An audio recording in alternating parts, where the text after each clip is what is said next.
विरोधक प्रश्न उपस्थित करतात, खास करून ईव्हीएम मशीनवरती सातत्याने प्रश्न उपस्थित केले जात आहेत. मार्केटवाडीमध्ये देखील पवार साहेबांनी मतदानच्या आकडेवारीवर टीका केलेली आहे तुमच्या पक्षावर. आकडेवारीची स्टॅटिस्टिक्स सांगितली एवढ्या मतांमध्ये मूळ आहे.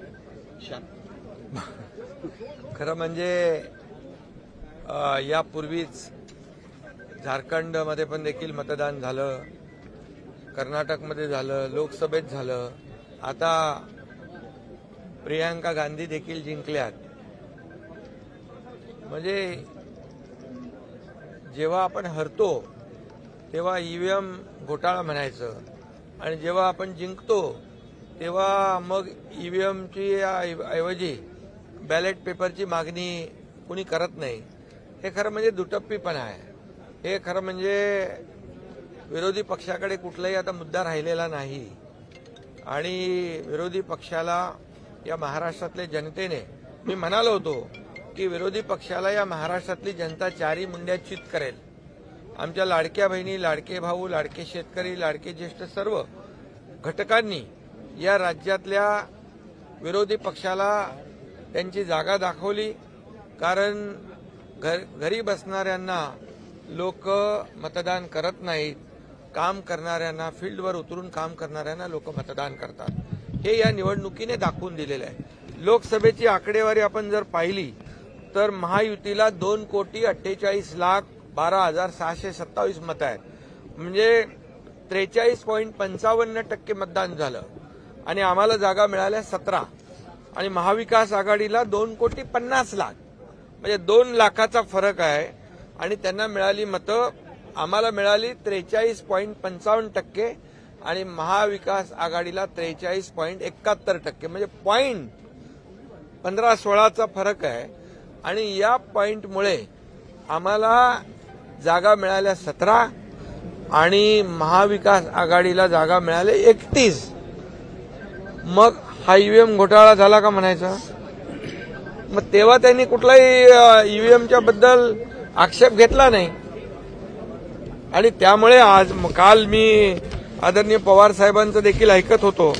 त्यावेळेस त्यांनी म्हटलं की शिवसेनेला 79 लाख मतं मिळाली आणि 57 जागा मिळाल्या आणि काँग्रेसला 80 लाख मतं मिळाली आणि त्यांना 16 जागा मिळाल्या. कारण काँग्रेसने जवळपास 100पेक्षा जास्त जागा लढवल्या, आम्ही 80 जागा लढवल्या. त्यामुळे कमी जागा लढवल्या आणि त्यांनी जास्त जागा लढवल्या. त्यामुळे शेवटी हे प्रत्येक मतदारसंघ वाईज वेगळं वेगळं गणित आहे. हे किती मार्जिनने कोण निवडून आला, कोणी 1000 मतांनी निवडून आला. आता आमच्या 8-10 जागा 1200 मतांनी आम्ही हारलोय. मग त्या निवडून आल्या असत्या तर आमच्या 70 जागा झाल्या असत्या. मग 79-80 लाखामध्ये 70 जागा, मग याच्यावर तर मोठा आक्षेप घेतला असता. परंतु मी आपल्याला मुद्दाम या ठिकाणी सांगतो, लोकसभेमध्ये शिवसेनेला 73,67,674 मतं मिळाली आणि एनसीपीला 58,51,166 मतं मिळाली. पण आम्हाला मिळाली 73 लाख आणि एनसीपीला मिळाली 58 लाख आणि आम्हाला मिळाल्या 7 जागा, एनसीपीला मिळाल्या 8 जागा. मग तिथे ईव्हीएम घोटाळा झाला का?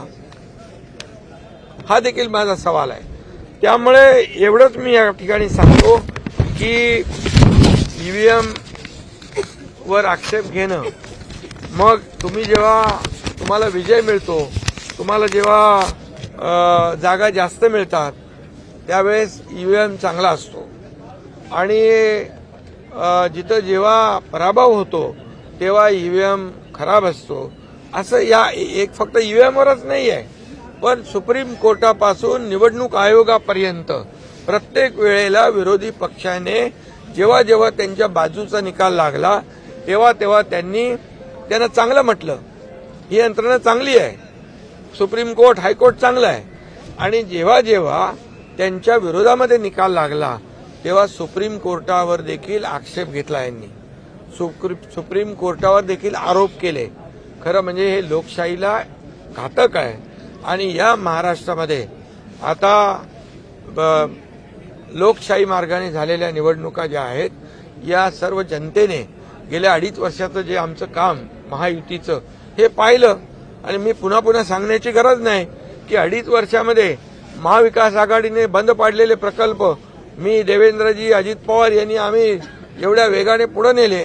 आणि दुसरीकडे कल्याणकारी योजना आम्ही सुरू केल्या, लाडक्या बहिणीपासून, लाडक्या भावापासून, लाडका शेतकरी, सगळ्या योजना सुरू केल्या. आणि या योजनांचा परिपाक जो आहे, मी नेहमी म्हणायचो या कामांची पोचपावती आम्हाला या निवडणुकीमध्ये बघायला मिळेल. आणि तसाच झालं. आणि त्यामुळे विरोधी पक्षाला माझं आव्हान आहे, हे रडगाणं आता थांबवा आणि आम्ही जो विकास केलेला आहे त्या विकास रडगाणं बंद करा आणि विकास गाणं सुरू करा. पण उद्धव ठाकरे पण टीका करतात, म्हणतात घपलाय आणि मग आपल्याला झोपून चालणार नाही, आता जागा राहून काम करावं लागेल. उद्धव ठाकरे म्हणतात मशीनमध्ये घपलाय, आता झोपून चालणार नाही, आता जागा राहून काम करावं लागेल. ज्याप्रमाणे विरोध करत आहे आणि ग्रामीण लोकांचं मागणं आहे, ग्रामपंचायतचं मागणं आहे की एक बॅलेट पेपरवर ही निवडणूक होऊ द्या. ग्रामपंचायत अरे असं कोणाला वाटलं म्हणून काही कोणी करत करतं. प्रमुख संस्था आहे. अरे तुम्हाला वाटलं मग आता नाना पटोले जिंकलेत, किती मतांनी जिंकले ते? बरं, आणखी कोण जिंकलेत? रोहित पवार आहेत. ईव्हीएम घोटाळा केलाय. मग आता त्यांनी काय म्हणायचं त्याच्यामध्ये? काय ईव्हीएम घोटाळा झाला म्हणायचं? एक सांगतो मी, कुणाला काही वाटेल म्हणून कुणी काही निर्णय घेऊ शकतो का? हे नियम, लोकशाहीमध्ये नियम ठरलेले आहेत. निवडणूक आयोग आहे, घटना आहे आणि संविधान आहे, या सगळ्या गोष्टी आहेत. त्यामुळे हे जे काय रडीचा डाव आहे, हा रडीचा डाव बंद केला पाहिजे. आणि या लोकांनी दिलेलं मॅन्डेट एवढ्या मोठ्या प्रमाणावर त्याचं स्वागत केलं पाहिजे. आता मला सांगा, काल शपथ घेतली नाही, ईव्हीएमचा आक्षेप, मग आज शपथ घेतली, मग ईव्हीएमचा आक्षेप दूर झाला का असं म्हणायचं? आणि म्हणून हे सगळं फक्त गेले 2.5 वर्ष आम्ही हेच पाहतोय, आरोप आरोप आरोप. आता जनतेने मॅन्डेट दिले, आता तुमचे म्हणजे आता बोलण्याला काय संधी आहे तुम्हाला? पुन्हा म्हणजे गिरे तो भी टांग ऊपर अशातला प्रकार आहे.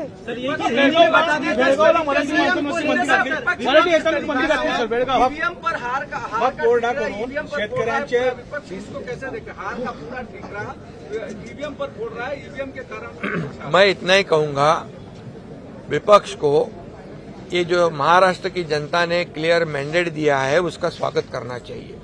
एक पॉजिटिव उनका अप्रोच होना चाहिए, क्योंकि हमारे 2.5 साल के महायुति सरकार ने इतना काम किया है, इतनी योजनाओं को लागू किया है, इतने प्रकल्प को आगे बढ़ाया है, और इसीलिए उसका परिपाक ये है. ये मैंने पहले ही कहा था, मैं, देवेंद्र जी, अजीत दादा, हम हर सभा में यही कहते थे कि हमने जो 2.5 साल में इतना ऐतिहासिक काम किया है कि इसकी स्वर्ण अक्षरों में उसका लिखा जाएगा, सुनहरे अक्षरों में. क्योंकि एक तरफ जो विकास के प्रकल्प बंद थे वो हमने शुरू कर दिए, दूसरी तरफ लोक कल्याणकारी योजनाएं हमने शुरू कर दी, और उसमें हर घटक को लिया है. लाडली बहना से लेके, लाडले भाई से लेके, लाडले किसान से लेके, लाडले ज्येष्ठ से लेके सभी लोगों को उसमें सरकार ने योगदान उनका देखकर सहयोग किया है. और इसीलिए मैं ये इतना ही कहूंगा कि उनका जो अभी झारखंड में चुनाव हुआ, प्रियंका गांधी जी का चुनाव हुआ, कई लोगों का चुनाव हुआ, ये इधर का नांदेड़ बाई इलेक्शन का चुनाव हो गया, उसमें भी कांग्रेस की जीत हुई है. तो ये सब जब उनकी जीत होती है तो ये ईवीएम अच्छी है, उनकी जीत होती है, उनके बाजू से निकाल होता है तो इलेक्शन कमीशन के निर्णय अच्छे होते हैं, उनके बाजू से अगर फैसला होता है तो सुप्रीम कोर्ट अच्छा होता है. अगर सही फैसला सुनाने के बाद तुरंत वो एजेंसी, वो यंत्रणा गलत हो जाती है, गलत उसको साबित किया जाता है. ये पिछले कई सालों से शुरू है, इसको भी बंद करना चाहिए रोना धोना. ये जो आज मैं कहूंगा कि लोकसभा में हमें महायुति के 2,48,12,000 वोट मिले और 43.55% वोट मिले और महाविकास आघाड़ी को 50 लाख मिले 43.71। मीन्स पॉइंट का फर्क है, कुछ पॉइंट का फर्क है, लेकिन हमें जगह मिली 17 और उनको मिली 31। तब हम क्या कहेंगे? कभी ईवीएम का घोटाला नहीं कहा उन्होंने। अभी हमारे को 73,77,000 मिले लोकसभा में शिवसेना को और एनसीपी को 58 लाख मिले सिर्फ, लेकिन उनके 8 सीट आ गए, हमारी 7 सीटें आई। तभी क्या ईवीएम का घोटाला हो? तभी बोले नहीं कुछ। इसका मतलब क्या है? यहां पर अभी भी मैं कहूंगा कि महायुति को 49.30% वोट मिला है अभी विधानसभा में और इनको महाविकास आघाड़ी को मतलब महायुति को 3,18,00,000, महाविकास आघाड़ी को 2,35,00,000। तो वोट कितने? 1 करोड़ का फर्क है। और ये ऐसा कोई भी नहीं कह सकता है, क्योंकि हर चुनाव क्षेत्र में हर कैंडिडेट को मार्जिन जो है कम ज्यादा मिलता है, तो इसको सभी एक ही तराजू में तौल नहीं सकते हम। इसलिए मैं यही कहूंगा कि अभी उन्होंने ये ईवीएम वाला जो मामला है, अभी बोले शिवसेना को इतने कम सीटें मिली 16 और हमें मिली 57। तो शिवसेना कांग्रेस ने तो 100 के ऊपर लड़ी थी, हम तो 80 लड़े थे। तो ये भी बात है। तो इसका विश्लेषण करते समय लोगों ने सही विश्लेषण करना चाहिए, क्योंकि ये सिर्फ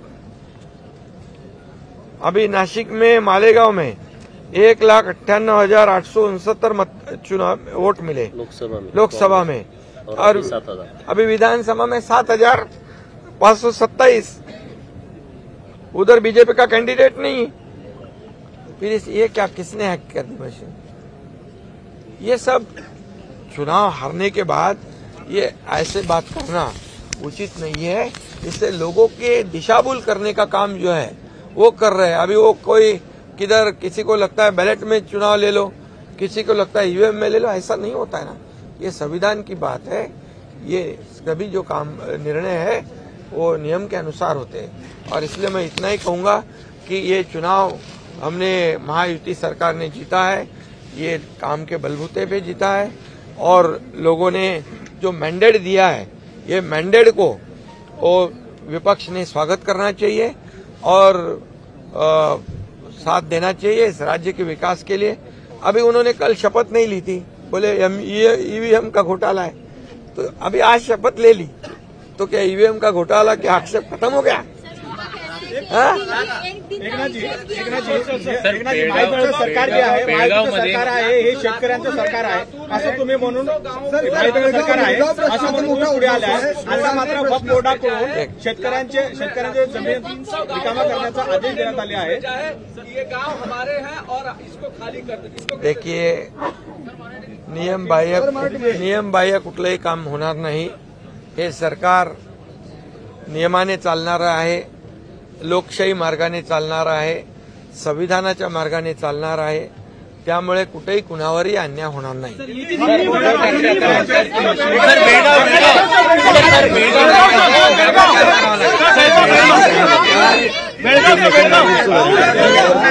काम करावं लागेल।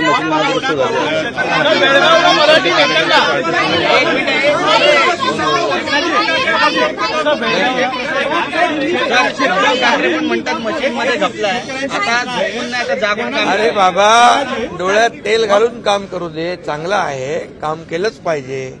आता काम केलं असतं तर हा निकाल लागला असता का? काम आम्ही 2.5 वर्ष केलं आणि ते बसून राहिले, त्यामुळे 2.5 वर्षाचं कामाची पोचपावती आहे। शेतकऱ्यांना देखील हे सरकार कधी वाऱ्यावर सोडणार नाही।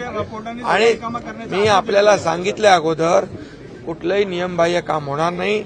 हे जनतेचं, सर्वसामान्य जनतेचं सरकार आहे, सर्वसामान्य जनतेच्या पाठीशी राहणारं सरकार आहे।